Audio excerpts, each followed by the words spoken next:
Meet the kids next door, who are now behind bars. I assaulted someone with a knife.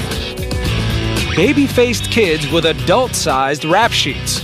Call it brat camp in the extreme, except this one's got separation cells and kids under constant surveillance. For the first time, cameras have been let in. Tonight, you'll see a private world of sexuality. That's the thing here. I'm gay for this day. That's the motto here. Well, your pregnancy, you're kind of off limits now. No. Shame. Who loves you? I don't know. Do you love you? No. And a secret so painful, she can barely say it out loud. I'm not going to tell you, so might as well just give up on trying to guess. But in the strangest of places, you'll also see hope. I want to make something out of myself. Tonight, an update where they are now. The lost children behind bars. And now, Chris Cuomo. Welcome. Tonight I'm outside New York's notorious Rikers Island jail, and these foreboding signs say it all. This is the kind of place the kids you're about to meet could wind up. That is, if their juvenile corrections experience doesn't set them straight. Cameras are rarely allowed inside the facilities you'll visit. Now, they may be called schools, but they share a lot in common with adult prisons. And yet, these places in Arizona you're about to enter may be the last and best chance for kids there. So come and meet some kids who look like they could be growing up on your street, or even in your house. How did they wind up behind barbed wire? For some, the corrections experience could be a new beginning. For others, it could be the beginning of the end. Doc, pull them up. Pull them up. My name's Zar, 13. I was charged with a drive-by shooting. They did not give it to me. I don't know. My name is Ashley. I'm 16. I was charged with disorderly conduct. My name is Jesse, age 17, committing offense, manslaughter, felony 2. My name is Joan. I'm 17, and I am here for...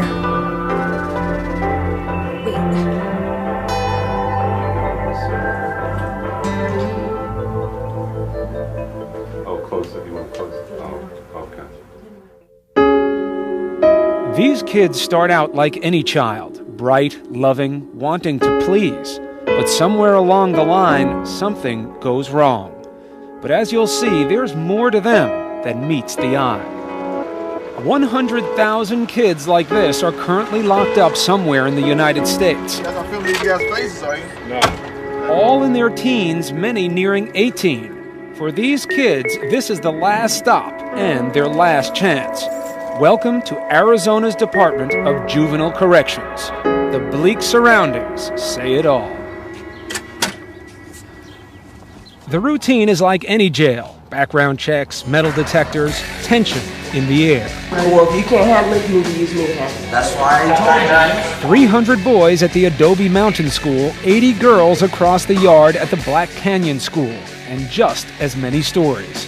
Primetime spent nearly 6 months following several kids as they wound their way in and out of what are called Arizona's safe schools.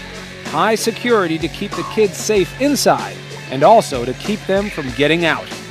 Even though there's razor wire, pat-downs, and cell doors, there is opportunity here, even hope. The average stay here is 6 months. Staff struggle daily with the question of whether a kid can be fixed. Kids who do bad things often for reasons that are tough to understand. Kids like Conrad.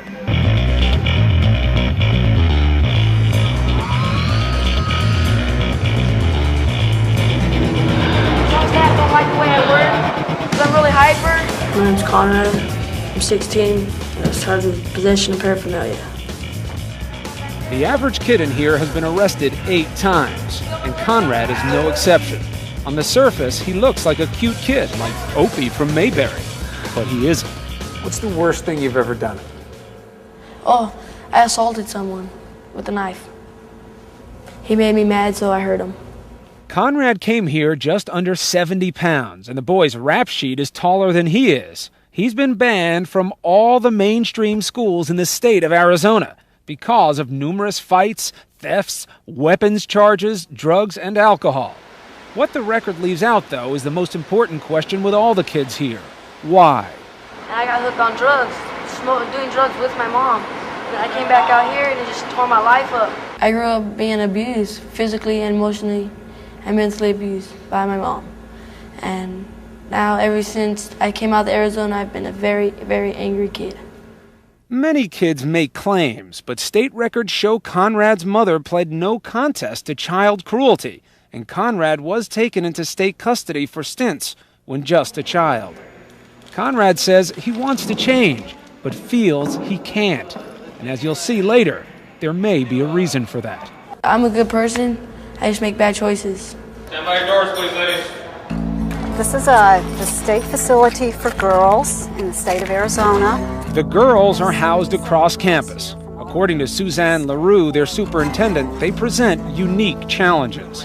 Our girls here, they're survivors. Just a lot of family abuse, incest, molestation, drug abuse. Parents are not available to them. Parents are locked up themselves. These are children. For what? I'm not eating primary. Ashley is the face of an angry child. Her fury greets all who come near. But in reality, Ashley's anger is the flip side of pain. On this morning, Ashley cuts her head on her bunk waking up, but she fights any medical treatment. You may need little stitches in there. I am not getting stitches. All right. Hell no. You seem very angry. Yeah. So what's it like inside there, dealing with all the anger? I'm like a time bomb. Like many here, it almost seems as if Ashley were born into pain. 96% of the kids have substance abuse problems. 60% have criminal histories in their family. Both are true for this team. My dad was smoking meth and smoking weed, and he'd leave it laying around, and it was there, and I was like, screw it, I'm gonna get high. Still worse, Ashley claims she was molested. She won't say by whom, but she says this drove her delinquency, fighting and skipping school. How often were you getting in trouble at your peak of performance? Every day. I'd steal or I'd fight. I'd have the cops called on me every day. Ashley is filled with intense self-hate. She's being treated with a mix of therapy and antidepressants. Throughout her life, she's tried to kill herself 7 times. A lot of the times I did it because I wanted to die, but I did it sometimes just because I wanted to see how far I could go before I actually sent myself to the hospital. She's playing a dangerous game to get the attention of her mother, the person who she says has hurt her the most, and yet whose love she most craves. There are daily group sessions like this here, allowing kids to open up and see they're not alone as victims. Being here, it gives me someone to talk to, like counselors or psychs. And if I was on the outs, I wouldn't have that. Ashley has taken to writing pain away, especially in letters to Mom. I told her that I hated her and I could care less what happened to her, and she's not my mother, she's just the person that gave birth to me. Who loves you? I don't know. So many people in my family have told me that they hate me and they don't want me around them. It's just, even when they do tell me they love me, I find it hard to believe. So. Do you love you? No.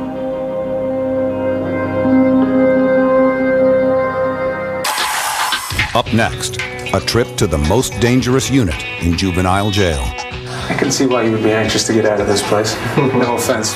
Our guide, the teenage killer in the cell next door, and his chilling story of how he got there when the lost children behind bars returns.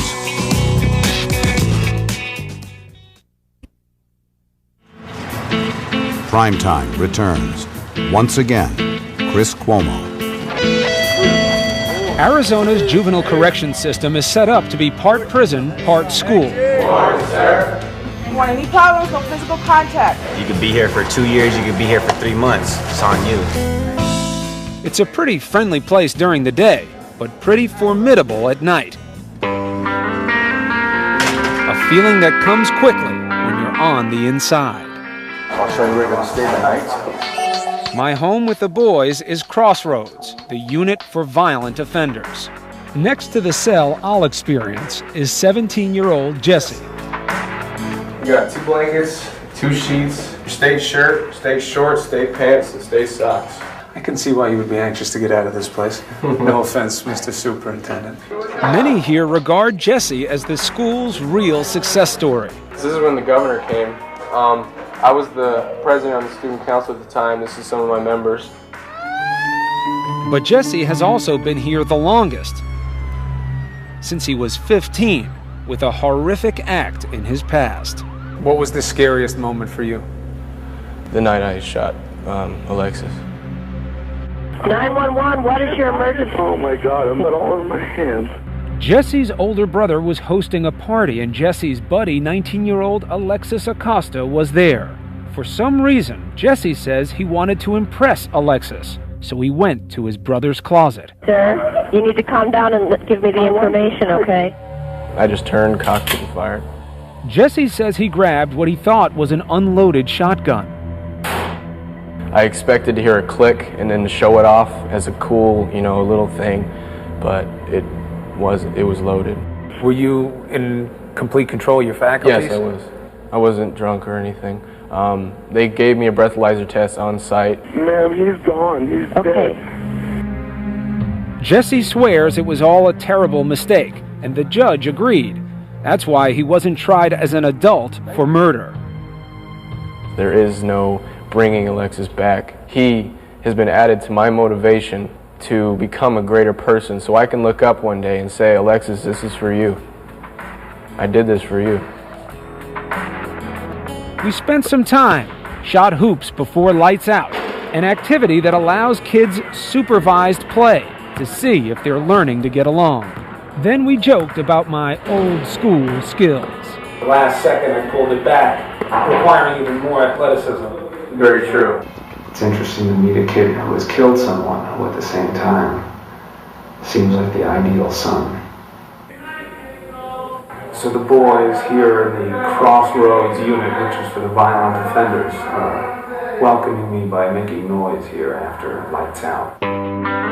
It's 5:45 a.m. I had a miserable night thanks to my cement bed and constant bed checks by flashlight-happy guards who say a kid can kill himself in just minutes. A lesson they learned the hard way. Just 2 years ago, 3 kids committed suicide right here in the space of several months. Federal investigators found widespread sexual and physical abuse throughout both the boys' and girls' schools. So in Arizona, there are new people in charge and a new mandate. Treat these kids like kids, not hardened criminals. Do you believe that corrections with respect to juveniles is where you want it to be? No, but we're on the right track. Last year, Arizona's governor cleaned house and appointed 30-year veteran Mike Branham to oversee a massive overhaul of the state's juvenile correction system. We make sure that the kids can't hurt themselves and can't hurt other people while we figure out how to reach inside and help that child deal with whatever it is that's his or her issues. We can and do make a difference in the kids who can and will change. Maybe the biggest difference between a prison and one of these schools deals with what happens in here. In jail, this would be called a cell, and you'd spend between 20 and 23 hours a day in here being punished, confined. This place works on the opposite idea. It is all about incarceration without confinement. Tell me this, why would I pick desert regions for us to live? Because we're living in the desert. Amen, bro. Okay, good job. One of the unique ways this school reaches these kids is its teaching methods. Alrighty, I just want to talk about elevation and latitude. For teenage boys, math is taught using cars. So it's one home. Most of these kids have grown up being embarrassed by learning disabilities and poor performance at school. There you go. See, this guy's a good teacher. So with kids like Conrad, education is all about confidence. The staff, they don't treat me like I'm crap. My name's Casey. I'm 16 years old. My charges were possession of marijuana, paraphernalia, and aggravated assault and violation of probation. That's all. Over at the girls' facility, 16-year-old Casey preparing for a very different type of education. She is 7 months pregnant when we meet, a child about to have a child. Behind the smile and the belly, a thief who looked for trouble. Everybody thought I was so innocent and sweet. Oh, look at her, she's so cute. And I'm just looking at him like, yeah, you better watch your stuff, you know. Casey's records show abuse by her convict father and years in protective custody.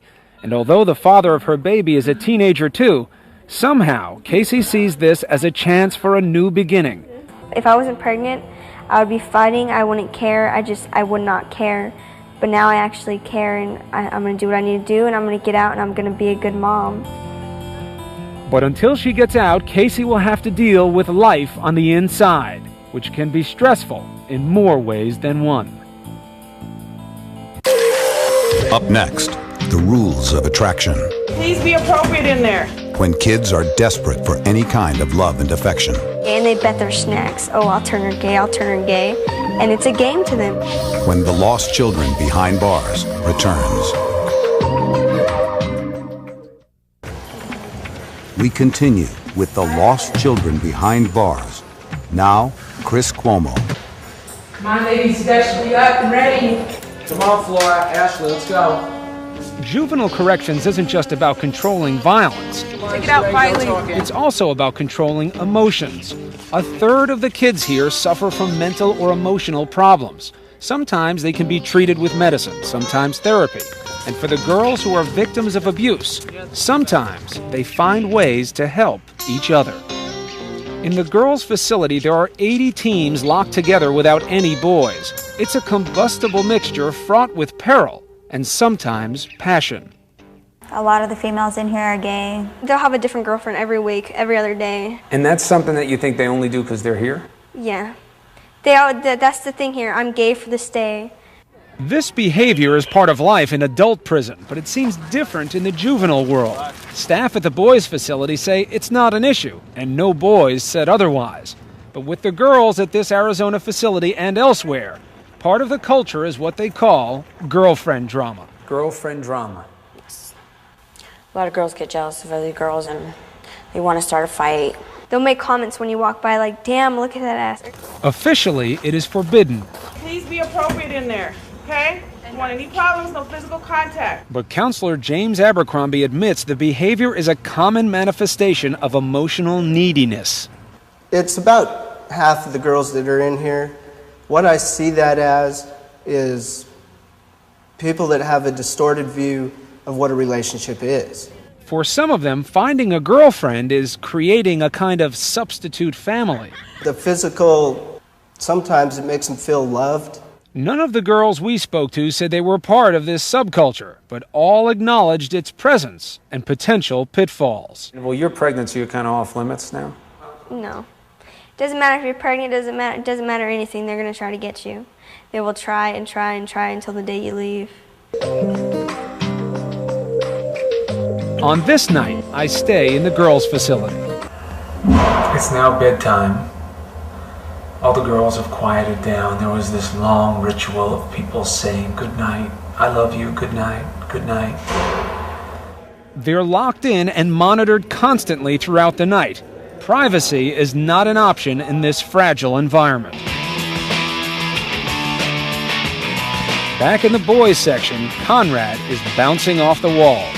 He simply cannot control his emotions. He was finally diagnosed with bipolar and attention deficit disorders. And then there was a new form of treatment. It's a mood stabilizer that they had me on. The staff has identified an expensive drug called trileptal that shows signs of helping. His family says Conrad finally seems under control. We had a good visit. He was real, I don't know how to say it. Nice, gentle. Gentle, yeah. He's calmed down a whole lot. The medicine makes a big difference for him. This is home for Conrad, where he'll return when he gets out. That's his stepmom. Remember, Conrad had major problems with his birth mother. Still, even with a more stable home life, when Conrad was released previously, his parents couldn't afford to keep up his prescription, and insurance wouldn't pay. Conrad quickly spun out of control, ending up back in his cell for the third time. with his medication, I think he can survive in a normal lifestyle, but honestly, without it, I don't think he can. We have some kids still in separation. For Conrad and other kids who often cannot control themselves, violence is bound to occur. And when it does, the result is separation, the closest thing here to solitary confinement. So if a youth comes to separation, they're going to be here because all other interventions haven't worked. You went after them because you were angry. Nurit Friedlander runs the unit. It's the last resort when these volatile kids are a danger to others or even themselves. They will use anything they can to do self-injurious behavior. To prevent suicide, the rooms contain just a bed and a toilet, and kids are often stripped of their clothes. He takes his clothes and rips them off and sometimes and tries to hang himself on the door hinges, so the psychologist ordered for his clothes to be removed from there. So you sit here and you watch the kid on the monitor. We watch kids on the monitor. We also walk the hallways because it takes 2 to 5 minutes for a youth to actually hang themselves. Wasn't it the staff that you pushed too? But separation isn't about isolation or punishment. Boys and girls are sent there for psychological evaluation and to do conflict resolution, to teach them how not to be violent. We're trying to teach them the skills to remove themselves. Instead of going and punching Frankie in the face, what could have you done differently? Because if you don't teach them the skill, they're not going to have it when they get out on the outside. When you got put in 3 years ago, when it all began, who was that person? Very annoying, rowdy girl. I would never listen to staff. I was always getting in trouble somehow. Geraldine, whose sweetness hides a chilling secret, has visited separation 6 times for fighting in her facility, but none in the past year. I'm tired of getting in trouble. It's time for a change. It's time to move on. She has an extensive record of offenses, including trespass, disorderly conduct, smoking pot, and habitual truancy. But now, after a 3-year sentence, she's just 4 days until freedom. This is your favorite place here, right? Yeah, it's like my sanctuary. I don't know, it's just being outside in the nature and taking care of something that grows, and I just love it. Yesterday you said that you kind of saw yourself going through transformation like a plant since you've been here. I was a seed, and now I'm a flower. But Geraldine was sent here for more than mischief. There is something else, something she has hidden from all the other girls. So when the girls say, "Why are you here?" what do you say? I'm not going to tell you, so might as well just give up on trying to guess. What is Geraldine's big secret? When Primetime continues. When Primetime returns, a young girl finally tells our cameras her shocking secret, the one she's kept hidden from the other inmates for the past 3 years. I am here for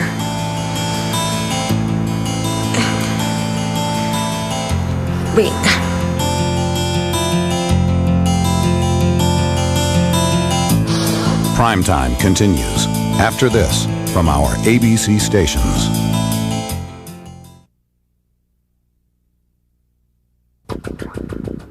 The Lost Children Behind Bars continues. When these kids leave Arizona's Department of Corrections, they may leave behind bars, bells, and locks, but they face invisible obstacles on the outside.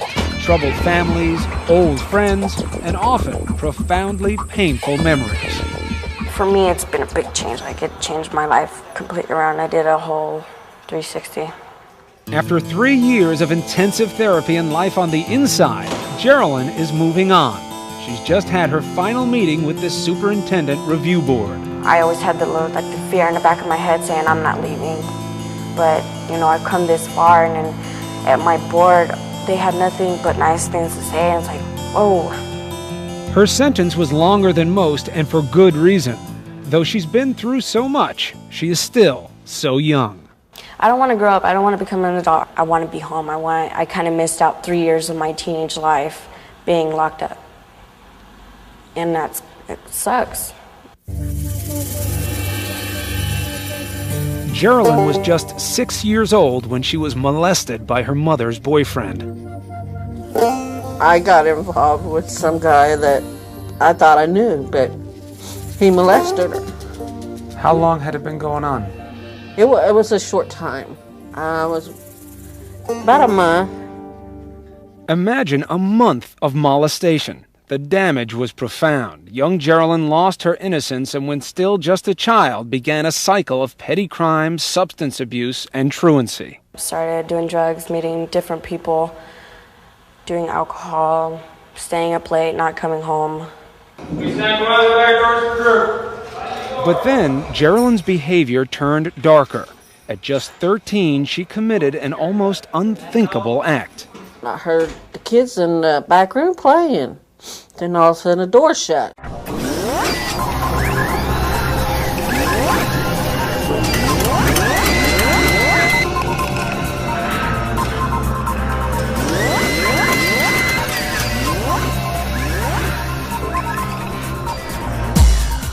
I opened the door and there they was laying in the corner.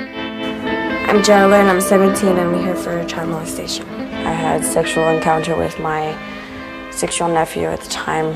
Geraldine may never fully understand why she did what she did. After years of therapy, she merely seems to parrot the professionals. I was only thinking about myself and my wants and needs and desires. I was just focused on hurting them, and I hurt myself too. 5 pills. I need 6. If I didn't find it right here, then. Like most of these kids, Geraldine will need medication and therapy for years to come. She will be returning to a hard life in a cramped trailer with her mother, Sherilyn. Hey, don't worry about the closet, don't worry.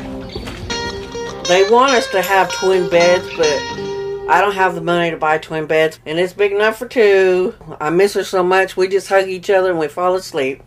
Sherilyn has a severe heart problem that makes keeping house and working near impossible. She's counting on Geraldine to find a job and help pay the $435 a month rent. A lot of pressure for a young girl still trying to figure herself out. Ashley, too, is only days away from her chance to go home. Ashley has softened in just the short time she's been here. Now she's eager to discuss her emotions and share letters and poems she's addressed to others, but written for herself. When you go back and read what you have written, what is that like for you? It's hard because it brings back memories I don't really want to be brought back up. Give it a go. Let's see what you got. Words written to the father who abandoned her. You were someone who was supposed to be there and supposed to care. Instead, you walked out of my life. Back. You try to make contact, but now I'm the one who turns away. I'm the one who has walked out, and I can honestly say I'll never come back in your life. You gonna send him that? I don't have his address, and I don't talk to him, so I don't know. Do you think that you're bad, or do you think that you're hurting? I don't feel that I'm bad, but I know that what I do is wrong, and most of the time I do it because I'm hurting. Paint a picture for me of what would be the dream end to this. To get out and not have to look back. From dream to reality, her superintendent review board, where Ashley makes her case for freedom. Before, I didn't really care about what happened to me, but now, being away from my family, I know that they care about me and that they want me to just be successful. And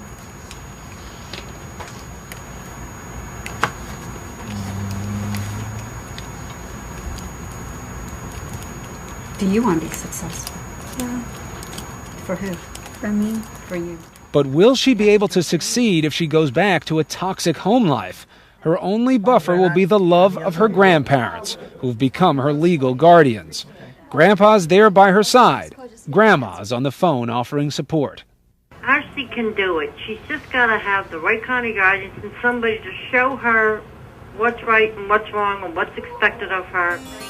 For Ashley, the challenge will be with her mother, who lives just blocks from her grandparents. Ashley feels that her mother has repeatedly put the men in her life before her children, and says her neglect has fueled much of her pain and rage. Tell her she don't have to come because I don't want her there. She has a number of issues surrounding mom, neglect, abandonment issues. Any child, when that connection to the natural mother isn't strong, there's just repercussions. Still, Ashley has made a persuasive case, and a decision is rendered. I think you've done a lot of changing, a lot of growing, and I wish you a lot of success in the community. And we're going to release you.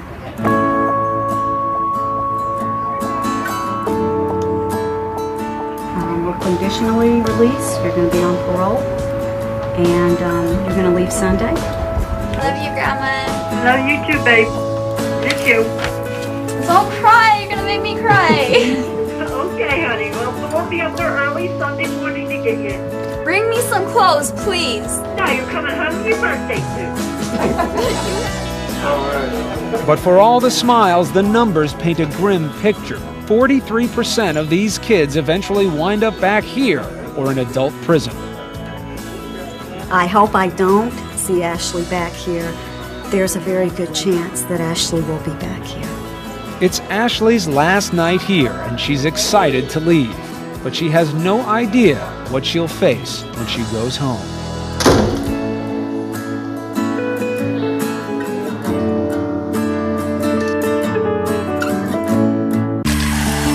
Up next, new beginnings. For Casey, the final push for a baby behind bars. You were worried every little bit. And for Ashley, home at last. Oh my God! But there's a call from her past that leads to disaster. Who's on the other end? When the lost children behind bars continues. Primetime continues. Once again, Chris Cuomo. Our time with these kids is about to come to an end. It's been quite a journey, and now we flash forward a full year since you last saw them, and a lot has changed. We begin with Casey. As you'll remember, she dedicated her time in corrections, preparing for this moment. I'm going to be having a girl, and her name's going to be Emily Renee. After 8 hours of labor, Emily Renee is born, 8 pounds, 21 inches, and healthy. For Casey, she is the living hope for a better future. At first, the baby had to sleep at her grandmother's house, while Mom remained locked in a cinder block cell 15 miles away. This is her when she was about a week old. That's one of the ones that were done in jail. I see you smiling. Today, Casey and Emily Renee live together, and the teenage father is also still in the picture. And things are changing for the better for Casey and her new family. She's working, completing her GED, and plans to start college in the fall. Like before, my problem was getting high, and she's my high now. I'm afraid if I get high or something, I can't take care of her. So that's one of the reasons why I've stayed clean and I've done good. And I don't know, she's everything to me now. For Jesse, the star of the program, the last 3 years of his life have been all about hope. 911, what is your emergency? Instead of taking away from this world, instead of hurting, I am now giving back and helping. This was home for Jesse until he turned 18. 85% of releases come this way. It's called aging out of the facility. And it's a moment Jesse has waited for a long time. The moment I'm facing the gate and I hear the call for the gate to open, and before me I see a horizon without fences, and I'm experiencing freedom for the first time in such a great while, that I fall to my knees and I begin to cry because I don't remember what it's like. No, after you. I mean, losers first. But for this standout kid, re-entry has gone well. He visited me in New York City, and this time we were on my home court. I'm excited, just to be able to have, my freedom of thought and to make my own decisions. That's exciting. Not rushing into anything, though. No, trust me, I got my stuff organized. If I'm not ready, I'm not gonna have a kid until near 30, because I want to make sure that everything is ready, that this kid can come into my life and have everything that the child needs. And everything is going according to plan for Jesse. He moved to upstate New York and is living with family, and now working at a sporting goods store. He plans to start college in the spring. But there is always that inevitable question. why were you in jail? And I'm like, well, when I was 14, I was playing around with a gun and I shot and killed someone I cared for. But you do have to get past that, right? Because you're already much more than what you were when you were 14 on one night, one set of decisions, a lifetime worth of consequences. I've been through the worst struggles and I've made it and I've come out stronger than I was before. So I need to use that and move on. I was put on this earth for a reason, and it wasn't to be bad. It was to do what I have to, not go to jail. But unfortunately, Conrad would wind up in jail. First came adult jail, and then adult court to face outstanding charges for breaking into cars. Conrad claims he was just the lookout. They shackled me, searched me, and handcuffed me and put me in the van. His status as a juvenile can no longer insulate him, because he's now considered a habitual offender. From now on, he will face adult prison time. The difference between there and here is there they care for you guys, try to help you, so they can put you back out in the community. And here they really don't care what happens to you. He's in a man's world now, a reality that is sinking in. Because if I go to prison because of my size and stuff, it'll be easy for them to handle me, and I don't want that to happen. All right, sir, Mr. Wood, for your part, looks like the Conrad has won one more chance. After a week-long trial, the jury found him not guilty. He's now back home with his family, trying to earn his GED and staying out of trouble. He'll be 18 in September. For all these kids, the key is finding the right path. For Geraldine, that meant graduating from trade school. I like doing stuff with my hands, not sitting at a desk behind a computer being bored. And despite some ups and downs, she's been complying with the rules of her parole. Special recognition award from Tucson Juvenile Parole and Resource Center. Says for continuing success in the community and becoming a positive role model. Geraldine has moved home with her mother, who's been anxiously awaiting her return. They even have a community swimming pool to escape the Arizona heat, a place to dream about the future. I'm going to try to accomplish what I've planned. Go to New York, get a car, get a nice education, I want to go to college. A lot to accomplish for a young woman, especially while taking care of her sickly, unemployed mother. Just 19 days from adulthood, Geraldine hints at her burden. She's the mom, I'm the daughter. I did the job of both of us. And it's just time for me, grow up and take care of myself. A fragile situation that soon gives way. Hi, this is the police. Can I help you? Hi, yes, my name is Geraldine, and I'd like to report a piece of incident right now. 19 days later, a 2 a.m. phone call to the police. I just turned 18 years old and she's still hitting on me, so I can stop her in the face and beat the shit out of me. I mean, what kind of stuff is that? So she's been hitting you? Yes. Today? Just a couple of minutes ago. Okay. I'm having officers respond out to you. Sherilyn, please. Sherilyn was arrested for domestic violence, seen here in court just last month. And Geraldine has been living with relatives, while mother and daughter work on reconciling. Good morning. And for Ashley, one final wake-up call. I didn't sleep. Be good. Okay. Oh, my God! At first, things go well. Within days, there's even a new boyfriend in the picture. But then, an old demon resurfaces. I got a call from someone that I didn't really want to talk to. Even with her new love and her new chance, harsh words from her 3-time convicted felon father, shattering her fragile confidence. He told me that he wanted nothing to do with me, that I was worthless, that I was a mistake. The pain pushes 17-year-old Ashley to make her 8th suicide attempt. After I got off the phone with him, I went in the bathroom, got 2 or 3 bottles of pills and started taking them. I wanted to die. I wanted it all to end. Like so many of the girls we've met, Ashley is desperate to be loved and to give love. She repeats the cycle of becoming a teenage parent herself. Soon, her boyfriend is not the only man in her life. I'm gonna give my baby everything that my mom couldn't give me.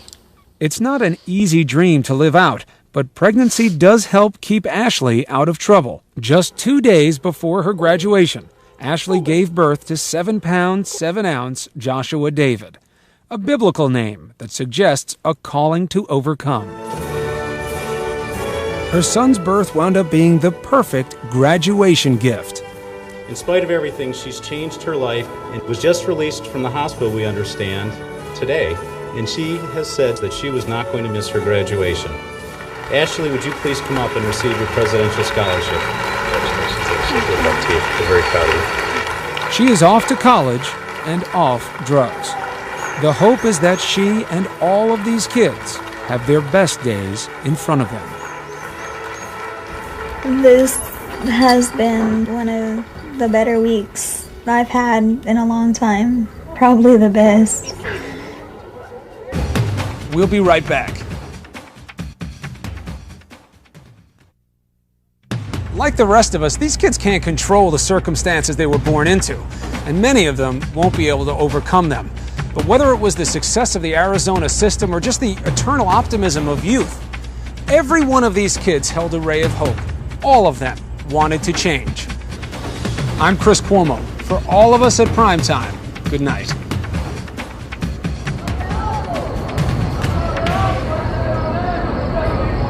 The Emmy nominations are in, and every ABC News program has been singled out, honored for excellence. No wonder, morning till night, 24/7, more Americans get their news from ABC News. Accurate, credible, and once again, honored. The Women's British Open, this weekend on ABC.